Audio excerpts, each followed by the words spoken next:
Braces करवाएं या aligner करवाएं, टाइम कम किसमें लगेगा, कंफर्ट अच्छा किसमें रहेगा, कॉस्ट कहां पे कम हो पाएगी, रिजल्ट किसमें अच्छा मिलेगा, लुक किसमें अच्छा लगेगा। बहुत सारे पेशेंट हमको पूछते हैं, पेरेंट्स पूछते हैं अपने बच्चे के लिए ब्रेसिस करवाए या अलाइनर करवाए।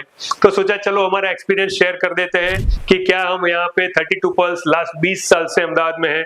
अभी अहमदाबाद में 4 सेंटर्स है, नारायणपुरा, मोटेरा, साउथ भोपाल और साइंस सिटी। हमारे यहाँ ऑल टाइप ऑफ स्पेशलिस्ट है, पर्टिकुलरली ब्रेसिस और अलाइनर के लिए हमारे ऑर्थोडोंटिस्ट हैं जो एक्सपीरियंस है और आपके बच्चे के लिए आपके लिए बहुत बढ़िया ब्रेसिस या अलाइनर प्रोवाइड करते हैं। तो अब आते हैं वीडियो के मेन टॉपिक पर कि ब्रेसिस करवाना या अलाइनर करवाना, कौन आगे जाएगा। सबसे पहली चीज, अगर टाइम की बात है तो ब्रेसिस और अलाइनर में ओवरऑल ज्यादा कोई फर्क नहीं पड़ता है, लेकिन हाँ क्योंकि उसमें कॉम्प्लायंस ब्रेसिस में ज्यादा रहता है, मतलब ब्रेसिस हमेशा लगे हुए रहते हैं दांतों के ऊपर, तो वो 24 घंटे काम करते हैं। अलाइनर तभी काम करेंगे जब आप उसको पहनेंगे। बहुत सारे बच्चे देखे हैं, बहुत सारे पेशेंट एडल्ट देखे हैं जो कई बार अलाइनर नहीं पहनते हैं, भूल गए, ऑफिस में रह गया, घर पे रह गया, शादी है, एग्जाम है, अभी नहीं, कुछ दिन के बाद, दिवाली के बाद, नवरात्रि के बाद, उत्तरायण के बाद में पहनूंगा, अभी कंटाला आता है और लोग अलाइनर नहीं पहनते हैं, पर ज्यादा खर्चा करने के बाद भी रिजल्ट नहीं मिलता है। तो considering that braces always best है, टाइम कम लगता है क्योंकि उसमें कॉम्प्लायंस ज्यादा है। कॉस्ट की बात करें तो अलाइनर के कंपैरिजन में ब्रेसिस की कॉस्ट कम ही रहेगी। हाँ, बहुत सारी अलाइनर कंपनियां आ गई है, बहुत सारी लोग अपनी दुकानें खोल रखी है, बहुत सारे लोग प्रोवाइड कर रहे हैं मेरा अलाइनर, वो अलाइनर, ये स्कीम, वो स्कीम।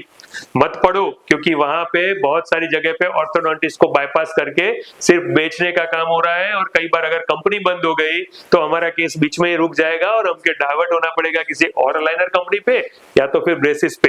तो सिलेक्शन बहुत इंपॉर्टेंट है, कैसे करने का है। कॉस्ट डेफिनेटली ब्रेसिस में कम आती है, टाइम ब्रेसिस में कम लगता है। रिजल्ट कहाँ मिलता है अच्छा, तो आपको भैया घर से निकल के ऑफिस जाना है, आप स्कूटर लेके जाओ या गाड़ी लेके जाओ, अल्टीमेटली आपको पहुंचना है ऑफिस। मतलब आपका जो फर्स्ट जो टू बिगिन विद स्टेज है और आपका फाइनल स्टेज है वो दोनों में सेम है, रिजल्ट दोनों में सेम मिलने वाला है। आप थ्रू ब्रेसिस जाओ या थ्रू अलाइनर जाओ, रिजल्ट में कोई फर्क नहीं आने वाला है। लुक किस में अच्छा लगेगा ड्यूरिंग द ट्रीटमेंट, बाद में तो दोनों में अच्छा लगने वाला है। ड्यूरिंग द ट्रीटमेंट अगर आप अलाइनर पहन रहे हैं तो डेफिनेटली वो सबसे कम दिखने वाला है क्योंकि वो इनविजिबल लुकिंग है, सिर्फ पहना है, खाने के टाइम पे निकालना है। ब्रेसिस को खाने के टाइम पे नहीं निकालना है, वो एक एडेड एडवांटेज है उसका। अगर आप ब्रेसिस में भी सिरामिक के ब्रेसिस करवाते हो, व्हाइट ब्रेसिस करवाते हो, तो उसमें भी बहुत अच्छा एस्थेटिक्स मिलता है। तो लुक का जो कंपैरिजन है उसमें थोड़ा बहुत ही अलाइनर ऊपर जाता है। ओवरऑल बात करें कि ब्रेसिस करवाए या अलाइनर करवाए, मुझे सिलेक्ट करना है, मुझे आपको एडवाइस करना है। अगर time, comfort, compliance, cost, result और लुक ये सब पैरामीटर को मिला दे तो मैं चुनूंगा ब्रेसिस, क्योंकि वो कंट्रोल में रहता है। ऑर्थोडोंटिस्ट के तो कहीं भी ट्रीटमेंट को आगे पीछे करना है, कुछ मेंटेन करना है तो हम कर पाते हैं। अलाइनर्स में कई बार लोग ऐसा मानते हैं कि एक बार अलाइनर पहना दिया तो फिर 2 साल तक, 1 साल तक आपको डेंटिस्ट को मिलना ही नहीं है, वो अपने आप काम करता रहेगा। तो वो मीथ है, गलतफहमी है। उसमें भी ऑर्थोडोंटिस्ट का रेगुलर चेकअप जरूरी है। तो अगर विजिट बचाने के चक्कर में अलाइनर कर रहे हैं तो नहीं करना है, कॉस्ट बचाने के चक्कर में ब्रेसिस कर रहे हैं तो कोई गलत नहीं कर रहे हैं। ओवरऑल ब्रेसिस और अलाइनर दोनों रिजल्ट अच्छा ही देते हैं। According to our experience of last 20 years, braces definitely ज्यादा कंट्रोल ट्रीटमेंट है।